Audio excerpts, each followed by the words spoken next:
প্রত্যেকটা মানুষই যখন কোনো অপরাধ করে বা অপরাধের সাথে যুক্ত হয়, সে কিন্তু নর্মালি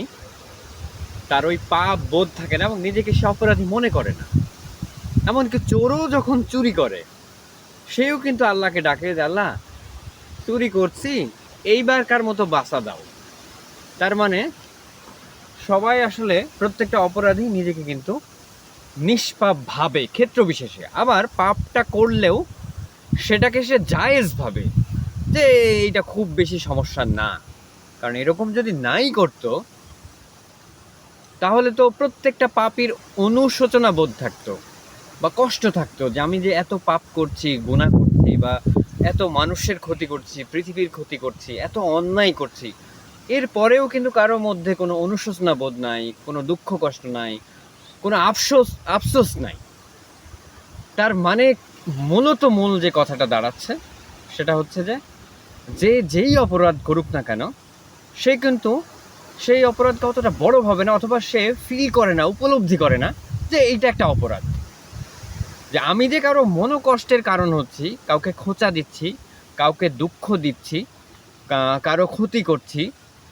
বা কারো হক মেরে দিচ্ছি, কারো প্রাপ্য অধিকার দিচ্ছি না, কাউকে শারীরিক মানসিকভাবে আঘাত করছি, কাউকে এমন কথা বলছি তার হৃদয়ে আঘাত লাগছে, বা মানে বাবা মা থেকে শুরু করে আত্মীয় স্বজন, পাড়ার প্রতিবেশী, সবার সাথেই আমরা যে অন্যায়টা করছি, এতে কিন্তু তাদের হৃদয়ে কোনো প্রকার কোনো অনুশোচনা বোধ নেই, বা থাকলেও সে ওইটাকে জায়েজ মনে করে যে এইটুকু কোনো সমস্যা নেই, আল্লাহ এই গুনাহ মাফ করে দিবেন। তার মানে এই জায়গাতেই আসলে শয়তান আমাদেরকে ধোঁকাটা দেয় যে আমরা আসলে মানে প্রত্যেক অপরাধী নিজেকে ভালোভাবে যে আমি ঠিক আছি, এবং শয়তান তার মনকে এমনভাবে বুঝ দেয় যে তুমি খুব বেশি গুনাহ করনি, যদি একটু একটু গুনাহ করে থাকো তাহলে আল্লাহ মাফ করে দিবে, আর যেটা করেছো ওটা অত বড় গুনাহ না, কত বড় বড় গুনাহগার, অন্যায়কারী, পাপাচারী পৃথিবীতে ছিল, ফেরাউন, নমরুদ, আর তুমি তো একটা সামান্য গুনাহ করেছো। এইভাবেই মানুষ নিজে সন্তুষ্ট থাকে শয়তানের প্ররোচনায়, এবং সে একের পর এক গুনাহ করতে থাকে। তো এটা কিন্তু একটা ভয়ঙ্কর মেসেজ